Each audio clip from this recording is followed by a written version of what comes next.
1st. At this point, we do not have a quorum, but we're looking at an approval for the minutes from the September 14th meeting. Yeah, and I think with those items too, we'll need a quorum, so I could give some background information, if that would be helpful on some of the reports items, and then we Okay. could move into business after that, if that'd be acceptable? Yes. Okay, so the big item going on right now, I suppose, is the Hudson Manufacturing Facility. We continue to work towards closing on that one. I think as I've described it as of late, it's like climbing a mountain, and we're just about to see the summit. It's within reach. We're just about there. We did have a meeting last night with the city council, had a workshop specifically on Hudson. Went through a couple of items that I'll share with you tonight on that. One is looking at a couple of items necessary for closing. One would be the parking garage itself. As you're probably aware, Confluence purchased the First National Bank property. They're looking to tear down that building and build a 119 stall parking ramp there. And they're being assisted through a $1.5 million grant that we've received from Metropolitan Council.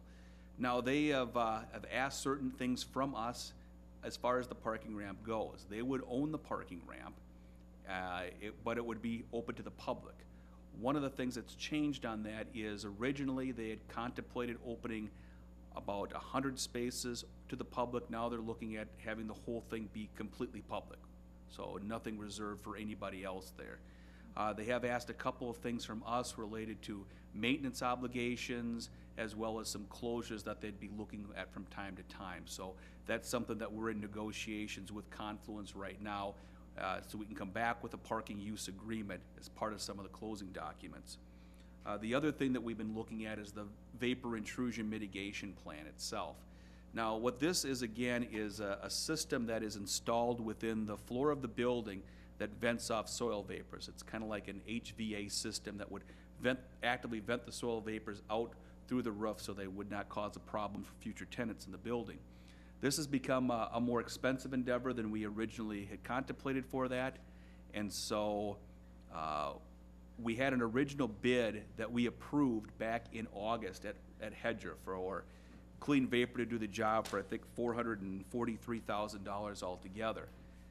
After we went through the completion of the soil excavation work in the crawl space areas, the project changed. The depth of the excavation was deeper. It became more undulated or more uneven. I think I described it last night. It looked like an archaeological dig. And so in order to compensate for the unevenness of the ground, there was other costs that would need to be borne to do that. There was a couple of options that Clean Vapor came back with. One that would cost like $125,000 more, one that would cost about $380,000 more. And so that is some items that we discussed, and we're also in negotiations with Confluence on what we would pay for on that. To do what we call the option A, that the minimum is something that we would be obligated to do. And we would continue to move forward with that, and we're in negotiations with them right now as to any additional costs that we may bear on that one. So those are a couple of the big factors we're looking at. As far as what's happening with the closing, and that's what people are most interested in. We're looking right now at getting most of this work done in December. We think that the closing probably won't happen in December, probably be early January at this point, but we're down to a couple of key items. That agreement on the vapor intrusion mitigation, the parking ramp use agreement, and then other closing documents and MPCA, Minnesota Pollution Control Agency, sign off for the final documents. So we're getting pretty close there. There will be, when we look at our meetings coming up here for HEDRA, our next one being December 14th, I would imagine that we would have some action items there ready for HEDRA so that we could move forward with the final sale and disposition of that property. So things are moving forward, which is good. The council themselves have done a couple of actions related to that. One of them was approving the final plat for the development. This was an amendment in which the property was subdivided into a few different lots in it. There's also an action the council will be taking. There's a an area of dispute between what might be owned by the city and what may be owned by HEDRA adjacent to the river. And so we are taking action at council to resolve that dispute coming up on December 4th. So we'll be bringing some items to action to council on December 4th. I believe we'll have actions before HEDRA coming up on December 14th, and then final action by the council in the December timeframe as well, so that we can get things together to close on this property, transfer it, and look for a nice project to continue on with it.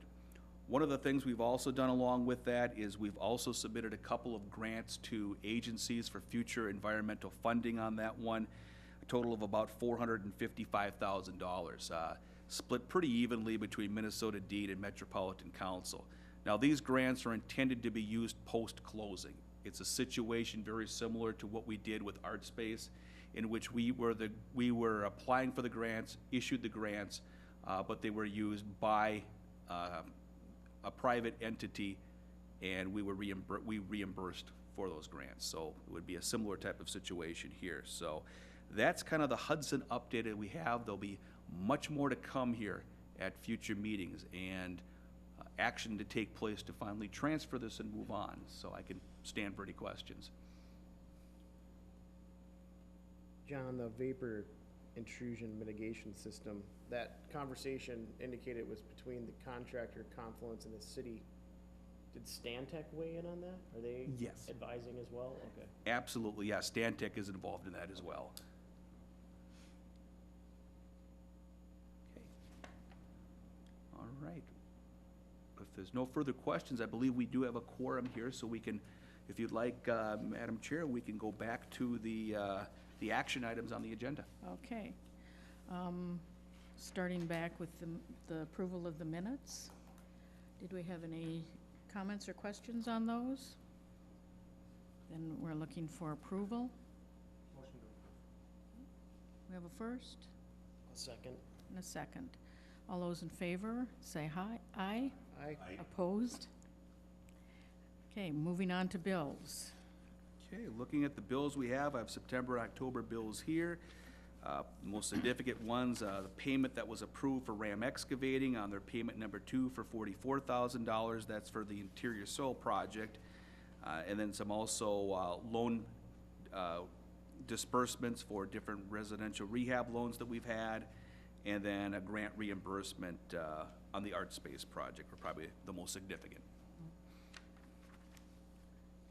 Were there any questions on our September and October bills? Looking for approval. We have a first and a second. All those in favor, say aye. Aye. Approve.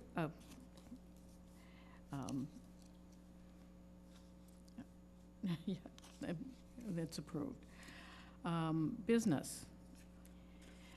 We have resolution of the Economic Development Revolving Loan Fund for the Spiro Brewery. Thank you.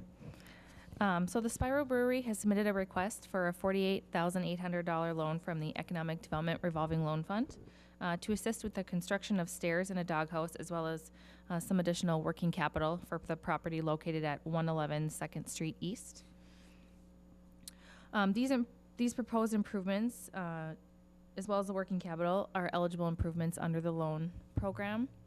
In the long term, Spiro Brewery has plans to offer a rooftop patio, and the most cost-effective and least disruptive option is to prepare the rooftop patio now while their main construction is going on. So failure to complete these improvements now would result in compounded expenditures and disruption in the future. We are recommending approval of the loan, and I can stand for any questions, as well as Amy is also here representing Spiro Brewery. Did we have any questions? Thank you, Madam Chair. Morgan, when does the loan have to be used by, and does it have to be used completely, or is it just a line of credit? So the loan is the expenditures are expended or used. They in turn give us those receipts, and then we reimburse as it So goes. it is kind of a line of credit. They only use 30,000 of it. Right. Okay. Yep. So this is just the max that would be approved. Max, okay, Mhm. thank you. Okay, so we're looking for approval for the resolution 2017-07. Okay, we have a first. I'll second And that. a second. All those in favor say aye. Aye. Opposed? And that is approved. Second on our business is authorized contract for services, shovel-ready certification, Hastings Industrial Park. Thank you. So when preparing our industrial park for development and as part of the site certification programs through Excel and Minnesota Deed, we requested an RFP from 2 qualified firms. And after review and consideration, we determined that Terracon was the best fit.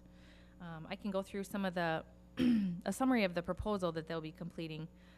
The phase 1 is an evaluation of the site for indications of any environmental conditions. Archaeological and endangered species determines if the redevelopment area would affect any historical resources or if there are any potential endangered species that exist on that site. A preliminary geotechnical provides a general understanding of the geological conditions. And then wetland delineation. So due to the unpredictability and constraints of the weather, there was a contract of $3,800 for the wetland delineation that was separated from the remaining items on the contract so that we could get moving before the snow and the frost set in. So there's a breakdown of the cost here for both companies. And then the final contract price was $26,535 for the contract with Terracon. So I can stand for any questions regarding the information. Thank you, Madam Chair. Morgan, is this that 50-acre site that we approved? Correct. And so it's only that site, and being shovel-ready, will there be more of this expense coming that we are doing to get the place? Because if we didn't do it, what happens? The developer has to pay for this to do these same things, or would they not even have to do it? Are we just doing it to make it prepared? So we are doing it to prepare it for a developer to get some of those questions, the preliminary questions asked by a developer. If somebody were to come in and want to do a project, they would most likely do a more intensive environmental review themselves. But if they were to come in within a year after we did it, sometimes they don't need to do that as well. And a follow-up then, let's say we do this today, but we don't see a developer for 10 years. Would they have to, do they have to redo it again to see if there's any changes to the area? They shouldn't need to.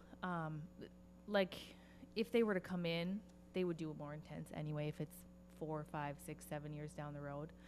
But as far as shovel-ready certification, it should stay shovel-ready certification because we already have this information ready at our fingertips to give to a potential developer. Okay. So it's not like we have to recertify the site every few years. Okay. Thank you. One question. Is this, generally speaking, I realize there's a lot of reasons why we should do this, but is it essentially position ourselves to be in a strong marketing position to the property?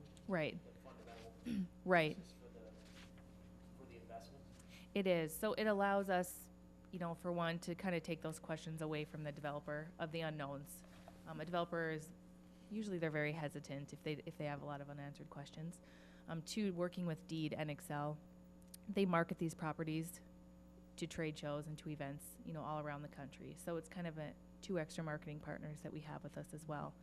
And then 3, just to show that, we're ready for development and we're prepared for development as well. Mm-hmm. Any other questions or comments? Okay, then what we're looking for is to authorize the contract for services. Okay, we have a first and a second. All those in favor, say aye. Aye. Opposed?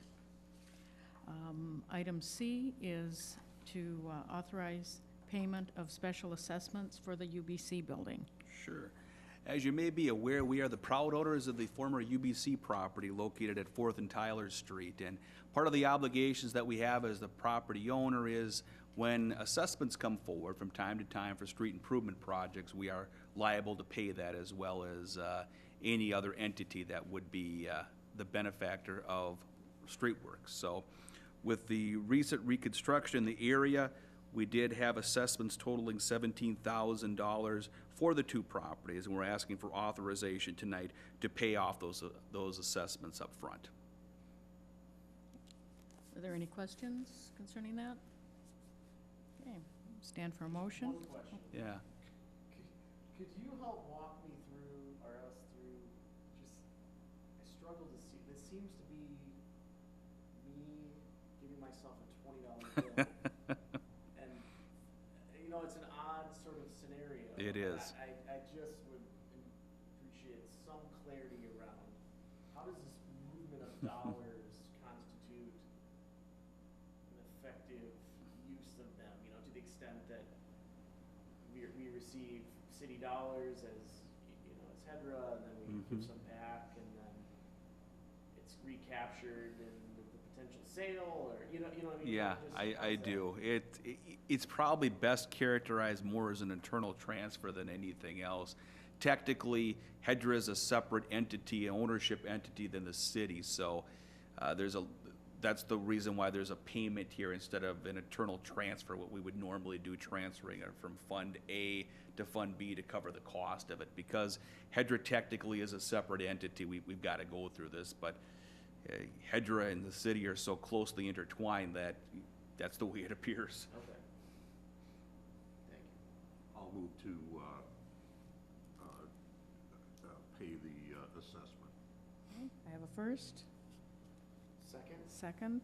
All those in favor say aye. Aye. Opposed? Okay, then we have an addition to our business, item D, authorized change order and payment for interior soil removal, Ram Excavating. Thank you, Madam Chair. What I have before us tonight is a change order and payment in the amount of $158,373 for payment to Ram Excavating. As you may recall, Ram Excavating was the contractor that completed the internal soil work within the Hudson building. This was the work that was done this summer that involved the vacuuming out of soil within the building, those big blue canisters you saw in the parking lot. Now, we had bid the project out. They were the low bidder at $223,000 when we issued the contract on it. Before we issued the contract, we had done soil borings within the facility, and we had a pretty good understanding, we thought, of the underlying soil and debris conditions within the building itself. When the project got started, though, that changed. They got in there, they started vacuuming out the soil from these crawl space areas, found out there was much more debris, brick, rocks, and other things in those areas. One of the sources, we believe, was there was a fire that occurred on the site in 1906, and all the bricks and blocks of that building were buried in and uncovered this summer. And so this was a lot more heavily intensive work that was taking place. You had 4 or 5 guys in the ground picking up bricks and blocks, taking them out conveyor blocks. So what was originally supposed to be about a 2 or 3 week project turned into about 7 or 8 weeks altogether. And so at the completion of the project, we got the expense from Ram Excavating, and we took issue with some of the charges that they had provided within that. And so throughout some negotiations that we had, we took the position that this was an issue or a circumstance that there should be some shared responsibility for. We did our due diligence in trying to find what we thought were the soil conditions on there. They had the opportunity to do their own testing. There was a mandatory walkthrough for them to do. So we've gone back and forth over the last probably 6 weeks or longer, trying to come up with a settlement. And today we did come up with an amount that was agreed upon by both parties. That settlement amount of $158,000 encompasses a couple of things. Number one, it's going to be about $81,000 above the original contract. So we had $230,000 as an original contract price. From that, we paid out in 2 payments $154,000, which leaves about $76,000 on the table that was unspent. So when we reduced the $76,000 from that proposed settlement amount, our net out-of-pocket expense, what we did not anticipate expending on this project, is about $82,000. And so that's what we're asking you to authorize tonight. So through the authorization, it provides us the ability to do a couple of things. It would authorize us to sign a settlement agreement that would be mutually releasing each other of claims for the contract amounts, and it would provide some assurances that there wouldn't be any further claims on this. The payment for this would come out of existing grant funds that we have at present. And so within the handout, I've detailed some of the additional costs, as well as a summary of the additional charges that we had agreed to. And so I can stand for any questions related to that. Thank you.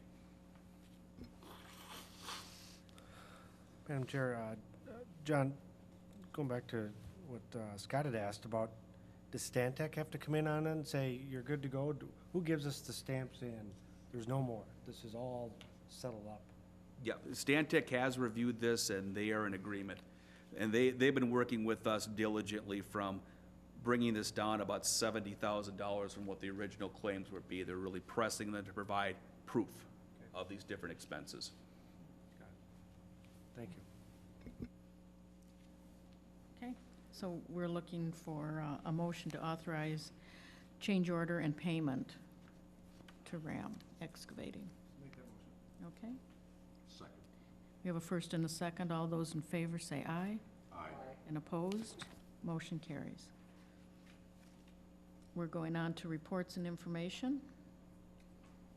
And I guess we could move on to the Vermillion Corridor Plan. Just a quick update on the Vermillion Street Corridor Plan.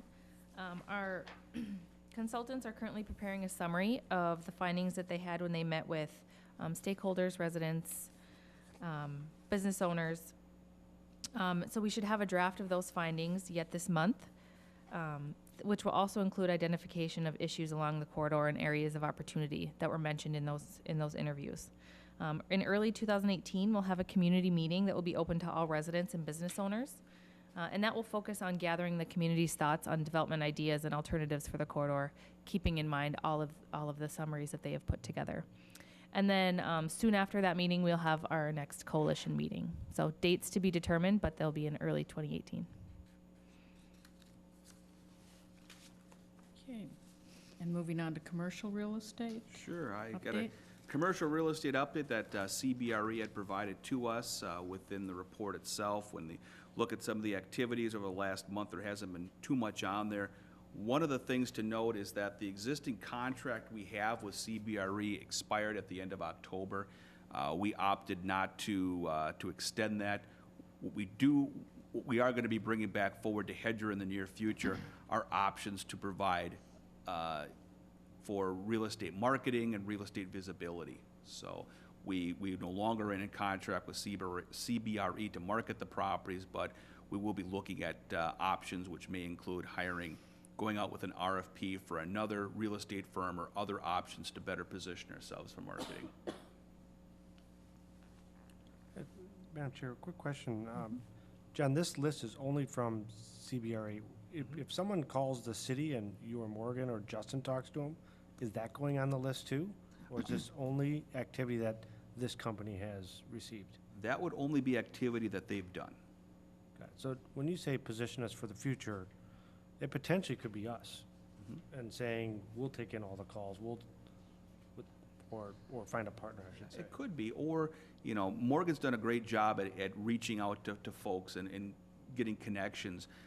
We may also be looking at a situation where we have someone do specific tasks for us in marketing. Okay. Thank you. And then moving on to some of the vacancy, we haven't seen any net increases, decreases in vacancy, but a couple of things to note on there. A couple of sales have taken place. One of them, Hastings Co-op Creamery. There was a property that was owned by Polka Dot Dairy on the northeast corner of 18th and Vermillion that the Hastings Co-op Creamery has purchased. And so what they're going to do with that property in the future, we are unclear. We had talked to them earlier about potential expansion on-site with an indefinite time frame as to when that might take place. The purchase of that property would seem to signal that is something that they're looking at doing, but I don't have any further information on that one. The other big item is that the Hudson Intech building at 800 East 10th Street has been sold.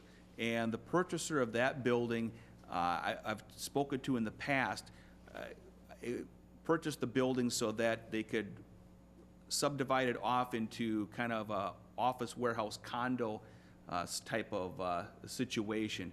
And so we're reaching out to them, that group, to get more information, but he's done similar types of developments in Hudson and River Falls and elsewhere. So that could be an interesting addition for some other capacity within town. But the important part is that that property has been sold.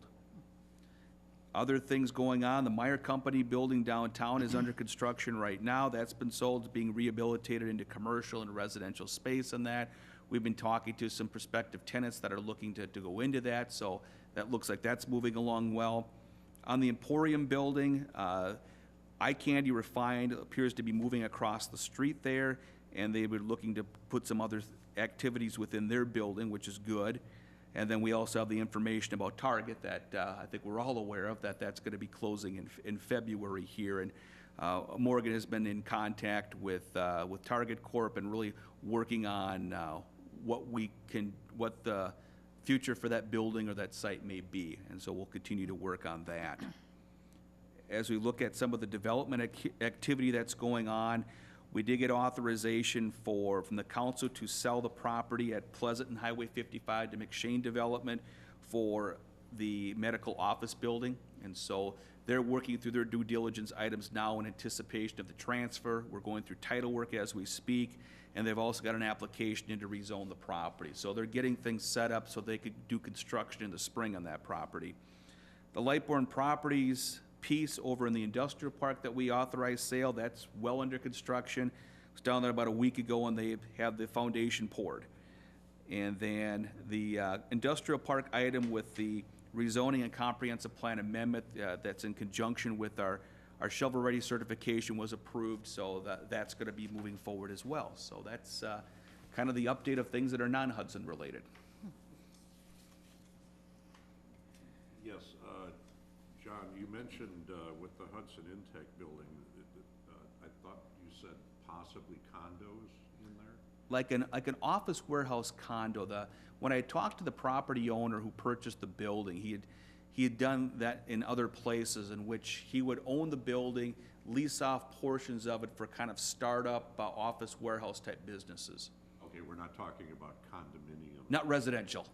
Okay. Got it, It's- okay. It's Yeah. similar I didn't to, think it was zoned for that. Yeah. anyway. it's similar to like a co-working maker space. Okay. Yeah, right. There you go, that's the Incubator word I was space. looking Yeah. for, incubator. Okay, so do we have anything more to add? Nope, that's all that I That's have it? tonight. Okay, then I'm looking for a motion to adjourn. I have a first. I've got a second. All those in favor say aye. Aye. Opposed? Okay, motion carries. All right, thank you.